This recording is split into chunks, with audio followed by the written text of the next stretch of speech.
నమస్కారం శ్రీ మారుతి న్యూస్ కు స్వాగతం। నా పేరు దాసరి ప్రసాద్। ఈనాటి వార్తల వివరాలు ఇలా ఉన్నాయి। గిరిజన రిజర్వేషన్ బిల్లు విషయంలో కేంద్ర ప్రభుత్వం నిర్లక్ష్యం చేస్తుందని, గిరిజనులను మోసం చేసే విధంగా ప్రకటనలు ఇస్తుందని మహబూబాబాద్ మాజీ ఎంపీ ప్రొఫెసర్ అజ్మీరా సీతారాం నాయక్ అన్నారు। శనివారం ఆయన మహబూబాబాద్ ఎమ్మెల్యే క్యాంపు కార్యాలయంలో ఎమ్మెల్యే బాలుతు శంకర్ నాయక్ తో కలిసి శ్రీ మారుతి న్యూస్ తో మాట్లాడారు।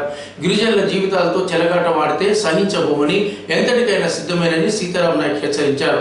కేంద్రంలోని మంత్రులు గిరిజన బిల్లు ప్రతిపాదనపై అబద్ధాలు చెబుతూ రాష్ట్ర ప్రభుత్వంపై బురద చల్లే ప్రయత్నం చేస్తున్నారని సీతారాం నాయక్ తెలిపారు।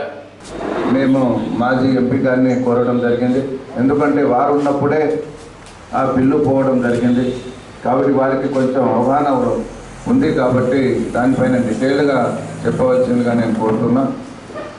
నా గిరిజన బిడ్డలకు, తెలంగాణ గిరిజన బిడ్డలకు ఒకటే మనవి చేస్తున్నా, మన హక్కులు, మన రిజర్వేషన్ పోరాడి సాధించుకోవాలి తప్ప ఇంట్లో కూర్చుంటే కాదు। దయచేసి అందం ఏకం కావలసిన సమయం ఆసనమైంది। కులాలకు అతీతంగా, మతాలకు అతీతంగా పోరాడాల్సిన బాధ్యత ప్రతి గిరిజనుడికి 33 తెగల గిరిజనులకు ఉంది। ఇవాళ రిజర్వేషన్ వస్తే మనకు రావాల్సిన ఉద్యోగాలు, నిధులు, నియామకాలు అన్నీ కావచ్చు, మనం లాభపడతాము। కాబట్టి దయచేసి నా గిరిజన మిత్రులారా, యువకులారా, సోదరులారా అందరు ఏకం కాండి, గిరిజన రిజర్వేషన్పై పోరాడి మన హక్కును, మన రిజర్వేషన్ను మనం సాధించుకుందామని చెప్పేసి నేను యావత్తు తెలంగాణ బిడ్డలకు, గిరిజన బిడ్డలకు కోరడం జరుగుతుంది। బాబాసాహెబ్ అంబేద్కర్ చెప్పారు, శోధించి సాధించుకోవాలని చెప్పేసి, అంతే తప్ప ఇంట్లో కూర్చుంటే రాదు। దయచేసి రిజర్వేషన్పై ఏదైతే అప్పుడు మన ప్రియతమ నాయకులు కేసీఆర్ గారు ఔరేక్ ధక్కా తెలంగాణ పక్కా అని చెప్పి నినాదంతో ముందుకు సాగామో, ఔరేక్ ధక్కా రిజర్వేషన్ పక్కా అని చెప్పేసి మనం పోరాడి సాధించుకోవాల్సిన బాధ్యత మన పైన ఉంది। కాబట్టి గిరిజన సర్పంచులు, ఎంపీటీసీలు, గ్రామాధ్యక్షులు, విద్యావంతులు, మేధావులు అందరూ తరలి త్వరలోనే మన ప్రియతమ నాయకులు కేసీఆర్ గారు పిలిపిస్తారు। ఆ పిలుపు మేరకు మనం సాధించుకోవాల్సిన బాధ్యత మన పైన ఉంది। ఇష్టం వచ్చిన భాష కేంద్రం మాట్లాడుతుంది, కేంద్ర మంత్రులు మాట్లాడుతున్నారు కాబట్టి తాడో పేడో తెలుసుకోవాల్సిన బాధ్యత మన పైన ఉంది, మన ప్రభుత్వం పైన ఉంది। కాబట్టి దయచేసి మీ యావత్తు తెలంగాణ గిరిజన బిడ్డలు సహకరించాలని కోరుకుంటూ దీని మీద డీటెయిల్డ్ రిపోర్టు ఎందుకు ఆ కాన్ఫిడెన్స్ ఉందంటే, గౌరవ ముఖ్యమంత్రి గారు అవకాశం ఇస్తే, టికెట్ ఇస్తే మీ అందరి ఆశీస్సులతోటి, మీ అందరి దయతోటి ఆ రోజు నేను నూతన తెలంగాణ రాష్ట్రంలో మొదటి గిరిజన బిడ్డగా పార్లమెంట్లో అడుగుపెట్టే అవకాశం నాకు వచ్చింది। గౌరవ ముఖ్యమంత్రి గారు చాలా సందేశాలు ఉన్నాయి, అందుకోసం నేను ప్రింట్ అండ్ ఎలక్ట్రానిక్ మీడియా మిత్రులను మనవి చేస్తా ఉన్నాను, దయచేసి దీన్ని స్పష్టత ఇవ్వండి। నేను సరే ఒక సాధారణ మనిషే కావచ్చు, గిరిజన తండాలో పుట్టవచ్చు, కానీ ఏదో గల్లీ నుంచి ఢిల్లీ అన్నట్టుగా ఢిల్లీ కాదు, ఈ ఉమ్మడి రాష్ట్రంలో మొదటి PhD తీసుకొని ఒక 9 అవార్డులు ఉన్నాయి। అందుకోసం కొద్దిగా నన్ను మీరు ప్రాధాన్యత ఇచ్చి దీన్ని స్పష్టత చేయాలి। అసలు మా కమ్యూనిటీలోనే దీని మీద ద్వంద్వ వైఖరి ఉంది, ఎవరైతే అనుమతించాలో, ఎవరికైతే అవసరమో వాళ్ళే ఇట్లా ఇటువైపు మాట్లాడడం వల్ల సమాజానికి ఏం మెసేజ్ పోతుంది? అందుకొరకు ఒక స్పెసిఫిక్గా 5 అంశాలు మీ ముందు ఉంచుతున్నాను, ఎవరైనా అడగవచ్చు నన్ను, ఈ మీడియా ద్వారా వినేవాళ్ళు నన్ను ఏ చెట్టు కిందకి పిలిచినా నేను వచ్చి ఇది క్లియర్ చేయడానికి సిద్ధంగా ఉన్నా। నంబర్ 1 ఏంటిది? మొదటి అంశం, దీంట్లో 5 అంశాలు ఉన్నాయి। ఈ 5 అంశాలు మైబాద్ని ఎందుకు ఎన్నుకున్నామంటే ఇక్కడ ప్రిడామినెంట్ ట్రైబల్ పాపులేషన్ ఉంది, అటు డోర్రకల్, ఇటు మైబాద్। రాష్ట్రం అంతా ఉన్నటువంటి జనాభా శంకర్ నాయక్ గారి ఆధ్వర్యంలో జరుగుతున్నటువంటి ప్రెస్ మీట్ ద్వారా మా ఇద్దరి వాయిస్ని మీరు బయటికి పంపించి ఎవరైనా ఛాలెంజ్ చేయదలుచుకుంటే ఎవరైనా, ఎందుకంటే దీని మీద ఘర్షణలు, వివాదం ఉండకూడదు, ఇది అందరు కలిసి చేసుకోవాల్సినటువంటి, ఇంతకుముందే చెప్పారు, అవసరం అనుకుంటే నేను దేనికైనా తెగిస్తా। ఇది రాష్ట్ర ప్రభుత్వం ఇస్తుందా, కేంద్ర ప్రభుత్వం ఇస్తుందా, రాష్ట్ర ప్రభుత్వం పరిధిలో ఉందా, కేంద్ర ప్రభుత్వం పరిధిలో ఉందా, అది తేట తెల్ల నేను చేస్తూ ఉన్నా। దీని తర్వాత కూడా మేము ఇది వచ్చేంత వరకు వదిలిపెట్టాం. మళ్ళీ చెప్తున్నాను, రాష్ట్ర ప్రభుత్వం ఇవ్వవలసి మా నాయకుడిని కోరుతాం. ఒకవేళ అటువంటి అవకాశం ఉంటే, లేదు కేంద్ర ప్రభుత్వం ఉన్నట్టుగా ఉంటే, ఇప్పుడు మా పెద్దలు చెప్పినట్టు ఎమ్మెల్యే గారు చెప్పారు, ఏక్ ధక్కా రిజర్వేషన్ పక్కా అన్నట్టుగా, ఏక్ నై 5 ధక్కా దేంగే, నై చోడింగే ఇసుకో. ఎందుకంటే ఇది రాజ్యాంగం ఇచ్చినటువంటి ఒక అవకాశం.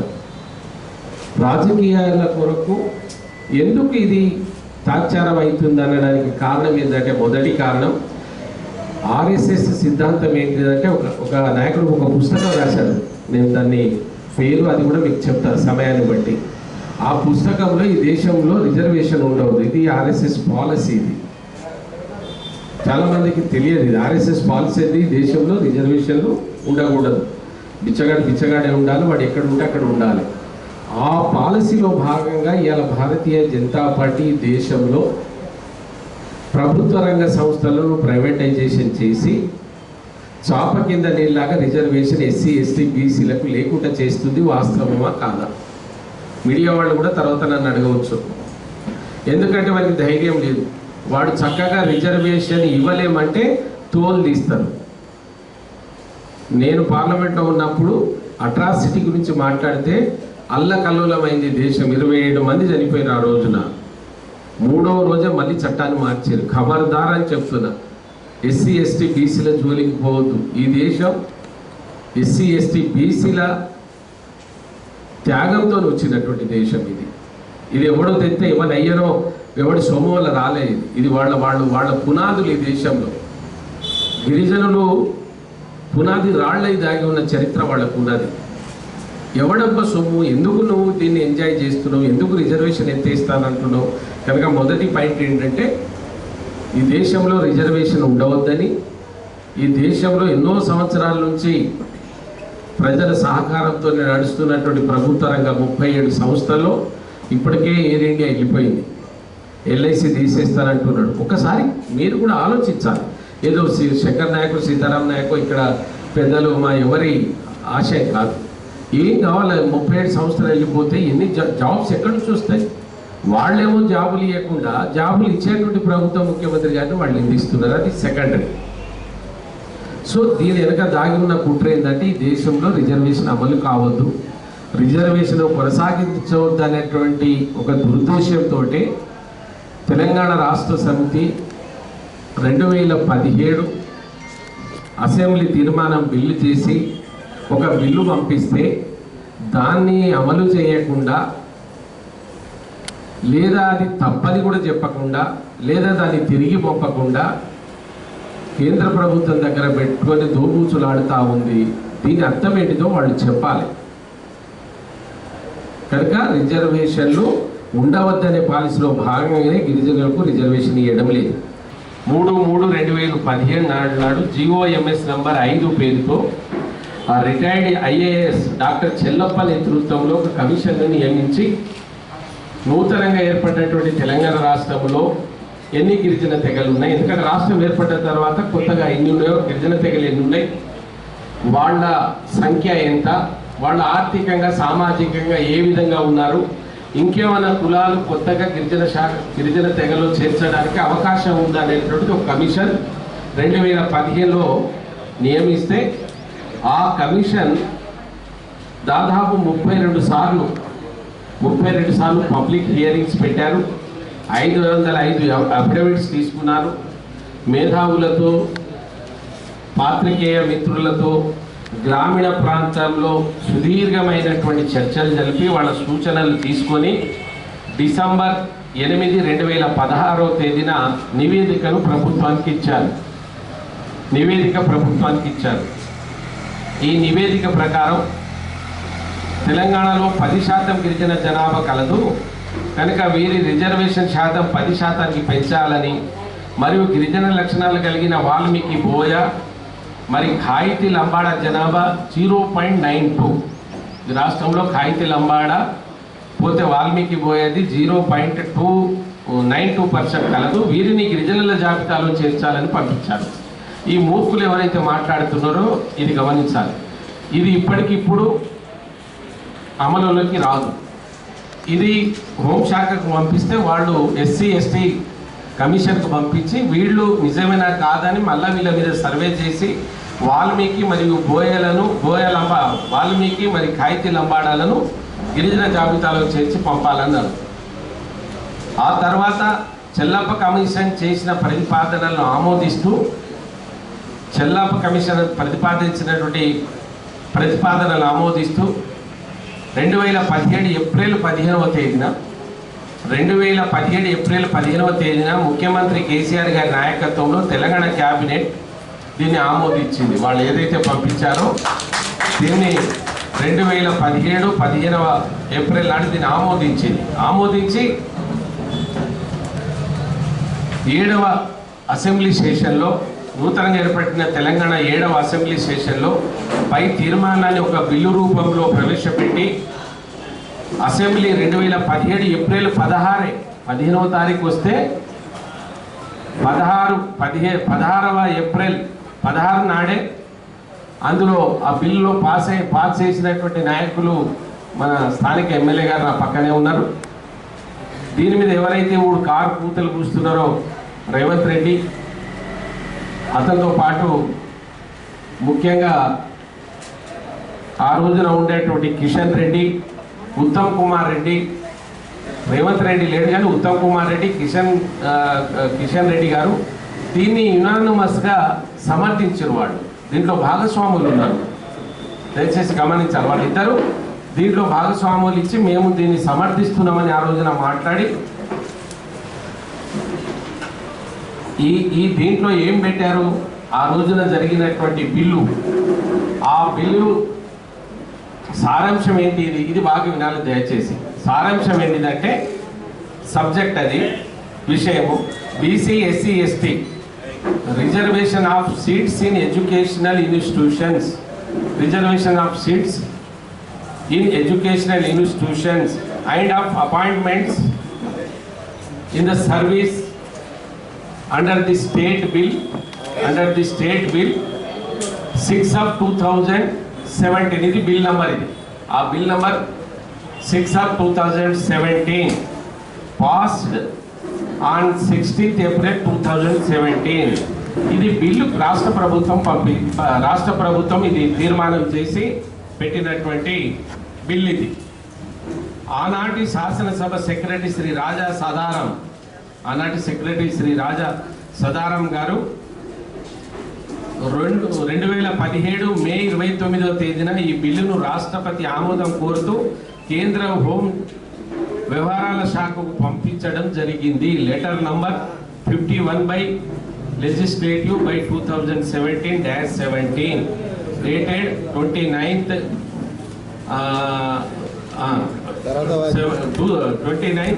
2017 నాడు ఈ బిల్లును కేంద్రానికి పంపించాం.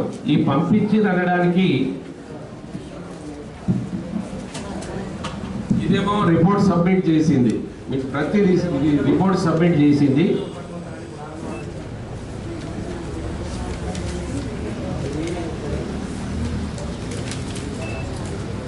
ఇదో ప్రభుత్వం చట్టం చేసింది, ఇదేమో ప్రభుత్వం సరే, ఇదేమో ప్రభుత్వం చట్టం చేసింది. అయితే ఇక్కడ ఒక కాంట్రవర్సీ ఏమంటున్నారంటే ఈ బిల్లులో మైనారిటీలతో కలిపి పంపిన కనుక రిజర్వేషన్ రావడం లేదు. ఇది మొదటి స్లోగన్. దానికంటే ముందు మనం ఈ బిల్లు పంపినమా లేదా అనడానికి సాక్ష్యం ఏంటంటే ఇది సదారం గారు కేంద్ర ప్రభుత్వానికి పెట్టింది. ఈ అన్నిటికంటే సజీవ సాక్ష్యం నేనే. ఈ బిల్లు మోసుకొని తిరిగింది మేమే. ముఖ్యమంత్రి గారు మమ్మల్ని ఆదేశిస్తే ముఖ్యమంత్రి గారి ఆదేశానుసారం నేను, అప్పుడు కవిత గారు, వినోద్ గారు, నాతో ఉన్న మిగతా ఎంపీలమంతా, అప్పుడు అందరం మేమే ఎంపీలం, 16 మంది ఎంపీలం మేమే ఈ బిల్లును పట్టుకొని పార్లమెంట్ చుట్టూ అధికారుల చుట్టూ తిరిగినాం. కనుక మీకు ఎవరికి డౌట్ ఉండవలసిన అవసరం లేదు. చిత్తశుద్ధితోని గౌరవ ముఖ్యమంత్రి గారు ఇక్కడ బిల్లు పాస్ చేసి సదారం గారు దాన్ని పంపించారు. అదేమో బడ్జెట్. దీంతో పాటు వెంటనే జరిగింది ఏంది, బిల్లు పోయిన తర్వాత, బిల్లు పోయినట్టుగా మీకు ఇస్తున్నా, వాళ్ళకు ముట్టినట్టుగా మా దగ్గర రసీదు ఉంది. దీని మీద ఇంకొక చర్చ ఏంటంటే జరిగింది ఏంటంటే ఈ బిల్లు మేము పంపిన బిల్లు తప్పు. దయచేసి వినాలి. మేము పంపిన బిల్లు తప్పు. నువ్వు నిజంగా కూడా నీకు చిత్తశుద్ధి ఉంటే వెంటనే నువ్వు పంపిన బిల్లులో 3 కులాలు పంపినారు. ఏది బీసీ, ఎస్సీ, ఎస్టీ. ఈ బిల్లు ఇట్లా చెల్లదు, మీరు బిల్లు వేరే పంపమని చెప్పాలి కదా. చెప్పకుండా ఏం చేసిర్రు? గౌరవ ముఖ్యమంత్రి గారు మళ్ళీ ఒక్కసారి ఉత్తరం రాసింది, ఇది ఆలస్యం అవుతుంది, ఇది పేద ప్రజల సమస్య, దీన్ని వెంటనే మీరు తీర్చాలని. అప్పుడు నేను వినోద్ గారికి మమ్మల్ని ఆదేశిస్తే మేము ministry of tribal affairs government of ఇండియాకి వెళ్ళాము. మా దాంట్లో మేము ఈ చర్చలు జరగకూడదు కదా, దీన్ని మేము క్లారిటీ ఇస్తున్నా. నేను ఛాలెంజ్ చేస్తున్నా, ఎవరికైనా దమ్ము ధైర్యం ఉంటే ఏ డిబేట్ కన్నా రావచ్చు, ఏ మీడియా కన్నా రావచ్చు, ఎక్కడికైనా రావచ్చు అంటున్నారు. ఇంట్లో ఏమి ఇచ్చిండు వాళ్ళు? రాష్ట్ర ప్రభుత్వం పంపినటువంటి బిల్లును the undersigned is directed to the refer ministry of home affairs memorandum office memorandum number 17/45/2017 judicial and PP dated 28 September 2017 on the above mentioned subject, and to say that in so far as Ministry of Tribal Affairs is concerned, ఎంత క్లియర్గా ఇచ్చిండండి. It is supports the proposal. It supports the proposal contained in the bill. బిల్లో ఉన్నటువంటి subject మేము support చేస్తున్నాం. with the condition that minimum 9.08%, which is the ST population in the Telangana as per 2011 census, should be reserved for STs. It is also intimated that irrespective of the total reservation marked for all communities, the ST reservation should not be reduced below 9.08. ఇది ఎవరు పంపిరండి? ఇది government పంపింది. ఈ కాగితం మాకు పంపిస్తే అయిపోతుంది కదా. ఈ కాగితం మా దగ్గర పెట్టుకొని ఈ తమాషలాడి మాకు ముఖ్యమంత్రికి బిల్లే పంపలేదు అనేటువంటి ఈ బూటకాన్ని ఎవరు నమ్మాలో మీరు ఒకటి చెప్పండి. రెండవది, దీని మీద మళ్ళీ ముఖ్యమంత్రి గారు పర్సనల్గా కలిసినప్పుడు మన దగ్గర నుంచి ఒక ఆఫీసర్ను పంపేమంటే అప్పటి బీసీ వెల్ఫేర్ కమిషనర్ సెక్రటరీ గారు మన ఎవరు బుర్రా వెంకటేష్ గారిని ఆ రోజున పంపిస్తే వాళ్ళు స్పష్టంగా అన్ని తయారు చేశారు. ఏమంటారు వాళ్ళు? ఇది ఇందిరాసాని కేసులో 50% దాటవద్దని ఉన్నది, కానీ in case of SC STs it is ఆర్బిడెక్ట్ అనేది ఉంది దాంట్లో. అంటే ఇది వాళ్లకు వర్తించదు.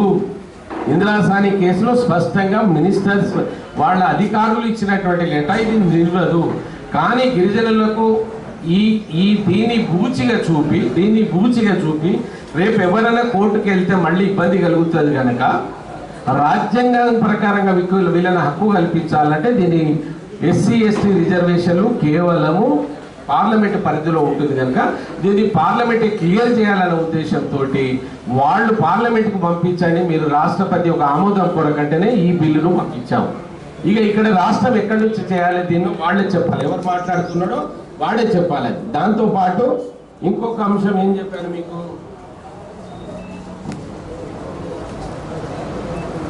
12%. ఈ 12% అనేది రిజర్వేషన్ పంపించారు కనుక అది అమలు అయితే అది 12%కి రాదు, 11% అవుతుంది. పబ్లిక్ను బట్టి జనాభాను బట్టి అది అప్పుడు ఆమోదిస్తారు. కాదు ఎన్టీఆర్ ప్రకారంగా GOMS నెంబర్ 86 తర్వాత ఇది 1993లో జరిగింది. ఎన్టీఆర్ గారు ఇది ప్రమోట్ చేసేటప్పుడు ఈ దేశంలో ఇందిరాసాని కేసు రాలే, కోర్టు దీన్ని అడ్డుపడలే. సాధారణంగా ఎస్సీ విషయంలో కోర్టులో అడ్డు రాకూడదు, అది రాజ్యాంగం కల్పించినటువంటి హక్కు. ఆ హక్కును అధిగమిస్తుంది కోర్టు అనేది మేము చాలా పార్లమెంట్లో మాట్లాడినాం. కోర్టు పరిధి దీంట్లో లేదు, వాళ్ళు దీంట్లో తలదూర్చకూడదు. ఎందుకు కోర్టు తలదూర్చుతా ఉంది? ఏమని ఉంది రాజ్యాంగంలో? ఆర్టికల్ 16(4) ప్రకారంగా వనరేబుల్ కమ్యూనిటీస్ ఎవరైతే ఉన్నాయో ఒకవేళ ఈ రాష్ట్రంలో ఇది అవసరం అనుకుంటే రాష్ట్ర ప్రభుత్వం దాన్ని తీర్మానం చేసి బిల్ రూపంలో కేంద్రానికి ఇంత % కావాలని పంపాలి. ఆ పని రాష్ట్ర ప్రభుత్వం చేసిందా లేదా? పాస్ చేసినటువంటి నాయకుడు ఇక్కడనే ఉన్నాడు. బిల్లు మోసుకోపోయిన సీతారాం నాయక్ ముఖ్యమంత్రి ఆదేశాలతో నేనున్నా. ఇంకేం కావాలి దరిద్రులు? మీకు ఇంకేం కావాలి? ఇంకా ఏ సబ్జెక్ట్ కావాలో అడగాలి. ఆ విధంగా ఎన్టీ రామారావు గారి ప్రకారంగా ఎన్టీ రామారావు గారు ఇచ్చినప్పుడు ఆ రోజున కోర్టులు లేవు, చట్టాలు రాలేదు. అప్పుడు 46% ఉన్నది. మాకు 4% ఆ మానవాడు కలిపి 60 చేసిండు. తప్పే ఉన్నది 50 చేసిండు. ఆ తర్వాత ఇప్పుడు మద్రాసు 62 ఎట్లా ఉంది? మద్రాస్ చెన్నైలో 62 ఉంది, మహారాష్ట్రలో 52 ఉంది. వీటన్నింటినీ పరిశీలించారు వాళ్ళు. ఇవన్నీ ఉన్నాయి. వాళ్ళు ఒక్కటే అన్నారు కమిటీ, అవసరం అనుకుంటే ఈ ఇంద్రాసాని కేసు ఎస్సీ ఎస్టీలకు వర్తించదు. రాష్ట్ర ప్రభుత్వం రికమెండ్ చేస్తే గిరిజనులకు ఇబ్బంది కలగకుండా ఒక చట్టబద్ధత చేసి మీరు ఈ రిజర్వేషన్ ఇవ్వమంటున్నారు. నేను ఒక క్వశ్చన్ అడుగుతున్నా, ఎవరు వద్దన్నారు? 10% ఇచ్చినావు. సంతోష్ వీకర్ సెక్షన్ ఎవరైతే ఆర్థికంగా వెనుకబడి ఉన్నారో వాళ్ళు అన్ని కులాలు ఉన్నాయి. ఈ కులాలకు ఇచ్చిన మేము ఎవరైనా అడ్డుపడరా? నీకు అడ్డుపడే ధైర్యం ఎవరికి ఉండేది? నువ్వు 10 కాదు 20 దాన్ని రాజ్యాంగంలో లేని దాన్ని నువ్వు రాజ్యాంగం పుట్టించి ఓ ఆర్టికల్ తయారు చేసి వాళ్ళకి ఇచ్చినవే నువ్వు సంతోషమే కదా. మరి రాజ్యాంగంలో ఉన్నటువంటి వాళ్ళకి అధికారం ఉంది. రాజ్యాంగం హక్కు కల్పించినటువంటి గిరిజనులకు ఎస్సీ ఎస్టీలకు ఎస్సీలకు 1% పెరగాలండి. 14 నుంచి 15 పెరగాలి. ఇప్పుడు జనాభా మాది 6 నుంచి 9.08 2011 సెన్సెస్ ప్రకారంగా మన కుటుంబ సర్వే ప్రకారంగా 10% పెంచాలి. పెంచమని కమిటీ ఇచ్చింది కదా. మరి ఎందుకు తోపుచ్చులాడుతున్నారు ఈ దరిద్రులు? దీన్ని రాష్ట్రమే ఇవ్వచ్చు. మా వాళ్ళు అంటున్నారు రాష్ట్రమే ఇవ్వచ్చు. అరే రాష్ట్రం ఇచ్చింది కదా. రాష్ట్రం ఇట్లా ఉంది, వీళ్ళ పరిస్థితి ఇట్లా ఉంది, వీళ్ళు దీన పరిస్థితిలో ఉన్నారు, బతకలేని పరిస్థితిలో ఉన్నారు, ఇంకా పిల్లలను నమ్ముకుంటా ఉన్నారు, ఇంకా 2,80,000 కుటుంబ కేసులు వీళ్ళ మీద ఉన్నాయి, గిరిజనుల మీద. ఇక్కడ 32 కులాలు ఉంటే 32 కులాల్లో 8 కులాలు వనరలేబుల్ వాళ్ళే రాసిచ్చారు. దీన స్థితిలో ఆ కులాలు ఉన్నాయని కమిటీ రాసిచ్చింది. 32 దాంట్లో 8 కులాలు వాళ్లే ఉన్నాయి. అక్షరాస్యత 69 మొత్తం జనాభా ఉంటే 49 వాళ్ళ అక్షరాస్యత ఉంది. రెండవది మీకు ఒక ఇంపార్టెంట్ ఏంటంటే ఇక్కడ ఇది 5th షెడ్యూల్లో ఉంది. తెలంగాణలో ఉన్నటువంటి 9 జిల్లాలు 5th షెడ్యూల్లో ఉన్నాయి. 85 మండలాలు ఉన్నాయి 5th షెడ్యూల్లో. 40% గిరిజనులు నూకండ్ ఏరియా, రిమోట్ ఏరియాలో ఉన్నారు. మీకు సిగ్గు శరం అయ్యవకు పుడితే మమ్మల్ని బదనాం చేసి మా ప్రాణాలు తినే బదులు మీ రాజకీయ కొరకు దొంగ వేషాలు వేసుకోండి. రిజర్వేషన్ నువ్వు కాదు, మోడీ తండ్రి కాదు, వాడి తాత వాడు లేచి వచ్చినా కూడా ఈ దేశంలో రిజర్వేషన్ తీసారు. మేము బతికుండగా కాదు. మర్యాదగా ఈ పార్లమెంట్ సెషన్లోనే ఈ బిల్లు మీరు మాకు 3% అండి. 9 అంటే మీరు చాలా మంది మళ్ళీ మోసపోకండి. 9% కాదు, మనకు రావాల్సింది 3%. 6% ఎంజాయ్ చేస్తున్నాం. 6% ఎట్లాగుంది, మనకి ఇవ్వాల్సింది ఎంత? ఇంకా 3%. 4 అంటే అది మళ్ళీ దాన్ని చేసుకుంటే 4 ఇవ్వచ్చు. వాళ్ళు ఒప్పుకుంటే 4 ఇవ్వచ్చు. బట్ 2011 సెన్సెస్ అనే గణాంకాలనే తీసుకుంటారు కనుక అది అధికారికంగా కనుక మాకు రావాల్సినటువంటి 3%. మర్యాదగా చెప్తాము. ఇదే శంకర్, ఇదే సీతారాం నాయక్, ఇక్కడ ఉన్న మా నాయకులంతా ఇదే ఇక్కడ ప్రిడామినేట్ ఉంది. ఆమరణ నిరాహార దీక్ష చేస్తాం. జాగ్రత్త, మాకు ఇవ్వకపోతే ఆమరణ నిరాహార దీక్ష తీసుకపోయి దేశమంతా తిరుగుతా. నేను ఒక మేధావిని, నేను ఒక ప్రొఫెసర్ని. ఈ దేశమంతా తిరిగి మీరు గిరిజనులకు, ఎస్సీ ఎస్టీ బీసీలకి ఏం అన్యాయం చేస్తున్నారో బిడ్డ మీ భరతం పట్టేటట్టు నేను నేను 4 భాషల్లో మాట్లాడగల బిడ్డ. నేను కన్విన్స్ చేయగలుగుతా. ఎందుకు ఈ దొంగ ఆట ఆడుతున్నారు? బిల్లు పంపితే బిల్లు పంపలేదంటారు, బిల్లు పంపలేదంటారు. ఆ తర్వాత నీకు బిల్లులో ఏముంది కలిపి పెప్పుడు ఏందండి? మొన్న సత్యవతి గారు రాసిన దీనికి ఏమైనా సంబంధం ఉందా మీరు చూడండి.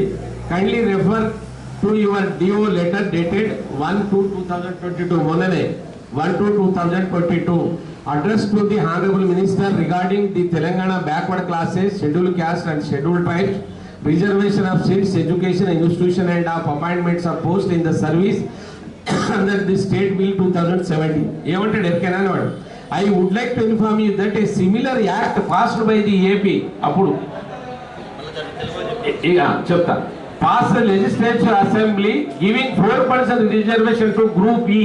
అరే గ్రూప్ ఈ మైనార్టీది నువ్వు ట్రైబల్తో ఎందుకు జతగడుతున్నావు? దీనికి ఏం సంబంధం? అది సుప్రీంకోర్టులో ఉన్నది. బిల్లులది ఒక పార్ట్, నువ్వు దాన్ని ఆపుకో. మేము ఏమైనా వద్దంటారు, సుప్రీంకోర్టు అయినాకనే ఇస్తారు. ఇప్పుడైతే దీంట్లో ఉన్నది కదా. ఎవరైనా ముస్లింకి ఇక్కడ వ్యతిరేకులు ఉన్నారా? Group EB of the backward classes was stuck down by the honourable high court on various courts. At present this matter is pending before the constitution bench of the Honorable Supreme Court in Civil Appeal number so and so in the matter State of AP and others, the Muralidhar Rao and other, etc. with a same. The bill will be processed further after the verdict of the Honorable Supreme Court. ఈ బిల్లుకు ఈ గిరిజన బిల్లుకి ఏమైనా సంబంధం ఉందని వీళ్ళు తలతోకుందా, వీళ్ళు చదువుకున్నాడా, వీళ్ళు మనుషులా? ఏమో మాకన చదువు రాకుండా మంచిగా ఉండు, మేము కూడా అంత ఆగ్రహంగా మాట్లాడదు. మా బావ బీటెక్ చదివి నాన్నేమో పిహెచ్డీ చేయించేవాడు. ఇక నువ్వే తింటాను నా వల్ల కాదు ఇది. ఈ రాష్ట్రంలో ఉన్న బీజేపీ నాయకులు తెలంగాణలో పుట్టినరు, తెలంగాణ బిడ్డలు. ఈ రాష్ట్రంలో తెలుగు మాట్లాడిన తర్వాత రెండో భాష మాట్లాడేది లంబాడీలు, గిరిజనులే. లిపి లేని భాష గిరిజనులు మాట్లాడతారు, కోయా కావచ్చు, గోండు కావచ్చు, లంబాడీలు కావచ్చు. హైదరాబాద్లో ఒక ముస్లింలు తప్ప వేరే దగ్గర రెండో భాష. అంత జనం ఉన్నాం, ఖబర్దార్ లోకల్లో ఉన్నాం. అవునండి, కిషన్ రెడ్డి గారు సోయి సంబంధం లేకుండా రాష్ట్రమే చేసుకోవచ్చు అంటాడు. ఏమైనా సోయి ఉందా? నీ మంత్రం ఎట్లా రాస్తాను, వంట రాస్తాయిందే? నేను తిట్టకూడదు, చదువుకున్నా కనుక నాకు సభ్యత సంస్కారం ఉంది. నీకెందుకు సంస్కారం లేదు? గిరిజనుల మీద నీకేంది? ఎట్లా మనిషివి నువ్వు రాష్ట్రం చేసుకోమన్నప్పుడు నీ మంత్రి ఇదెందుకు రాస్తాడు? దీనికి సమాధానం చెప్పాలి కిషన్ రెడ్డి గారు. నువ్వు పదవి నీకెవడో ఇస్తే నువ్వు నౌకరీ చేయవచ్చు. మేము కష్టపడి ఈ భూమిలో మేము మొదటి పిహెచ్డీలు తీసుకొని ఉన్నాం. మాకంటే గొప్పది ఏం కాదు. నువ్వు చెప్పు, దీనికి సమాధానం చెప్పు అంటున్నా. నీ ప్రభుత్వం ఆ జీవో ఎట్లా ఇచ్చింది? Ministry of government of India ఇది ఎట్లా పంపించిండండి? ఆ టీవీలో కూర్చుంటే నాకు అది చిరాకు వేస్తాను. నేను ఇద్దరు పేర్లు చెప్తే నేను రానని చెప్పిన, నేను కూర్చోండి టీవీలో అని చెప్పి. ఏ టీవీలో కూర్చుంటాం? వాడు మనిషి అయ్యి వాడికి ఏమైనా సోయి సంబంధం అవుతుంది, ఒక పద్ధతిగా మాట్లాడితే టీవీలో పోయి డిబేట్ చేసుకోవాలి.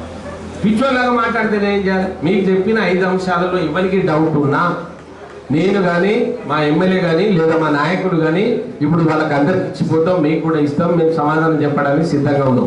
అనవసరమైనటువంటి కోడి గుడ్డు మీద ఈకలు పీకినట్టు పీకితే మీ నెత్తి మీద ఈకలు పీకుతాం బిడ్డ. మర్యాద చెప్తున్నాం, మీ నెత్తి మీద ఈ ఎటుకలు పీకుతాం. ఈ బిల్లు మీరు పాస్ చేయకపోతే మేము వదిలేదు లేదు. కానీ మా జాతి బిడ్డలకు చెప్తున్నా, ఏ ఇష్యూ వచ్చినా కోడి పడినట్టు పట్టే ఎట్లా? ఎవరికి రావాలా? నాకేమైతే నా కొడుకులు ఎంజాయ్ చేసిరు, నేను చేసిన. ఇక నా ముందు మనవరాలు ఎన్నడూ చేస్తారో నాకేమైంది. మీకేమైంది? ఇంతమంది ఒక్కరు బయటికి రాడు. ఇది ఎవరికి కావాలి? నాకు కావాలా, శేఖర్ కావాలా? అయిపోయాయి, ఆయన ఎమ్మెల్యే అయిపోయా, రిజర్వేషన్లోనే అయిపోయింది. ఇప్పుడు కావాల్సిందే మీరు కాదు, మీరు రావాలి కదా బయటికి. మై బాధ అంతా కుద కావాలి. ఎవరికి వాడు అనుకుంటాడు, ఇక మమ్మల్ని తిట్టుడు వాడు. ఎందుకు తిడుతున్నారో వాళ్ళకే ఎరక. వాడేం చేస్తాడో, ఎప్పుడు తాగుతాడో, ఎవడేం చేస్తున్నాడో మాకైతే తెలుస్తలేదు. కదలండి బిడ్డ, కదలండి, ఇది అవసరం. ఈ సమస్య ఇప్పుడు మన చేతులకు వెళ్ళి జారిపోతే మళ్ళీ చెప్తున్నాం ప్రెస్ మిత్రులు, ఇక రాదండి రిజర్వేషన్, రాదు. మేము ఇదే అంటున్నాం. రాష్ట్ర ప్రభుత్వం పరిధి ఉంటే గౌరవ ముఖ్యమంత్రి గారు దయచేసి, సార్ మీరే మాకు అన్నం పెట్టింది, మీరే తండాలను గ్రామ పంచాయతీ చేసింది, మీరే గురుకుల పాఠశాలలు పెట్టింది, మీరే రిజర్వేషన్ ప్రపోజ్ చేసింది. ఈ రిజర్వేషన్ మీ వల్లనే అవుతుంది, కానీ మేము చేసే ప్రయత్నం మేము చేస్తాం. మేము పోరాడే వరకు మేము పోరాడతాం. కానీ ఈ రిజర్వేషన్ కూడా గౌరవ ముఖ్యమంత్రి వారి రావాలి కనుక మా సపోర్ట్. ఈ దేశంలో, ఈ రాష్ట్రంలో ఉన్న దాదాపు 50 లక్షల గిరిజనులు మేము సాత్తో ఉంటాం. దయచేసి మాకు ఇది ఒకటి సాధించి పెట్టమని కోరుతా ఉన్నాం. రాకపోతే మేము ఇక అది ఎవరిని విడిచిపెట్టేది లేదు. అది వచ్చేంత వరకు మేము దాన్ని వెంటబడతాం. మేము ఏ స్థాయికైనా పోవడానికైనా మేము సిద్ధంగా ఉన్నాం.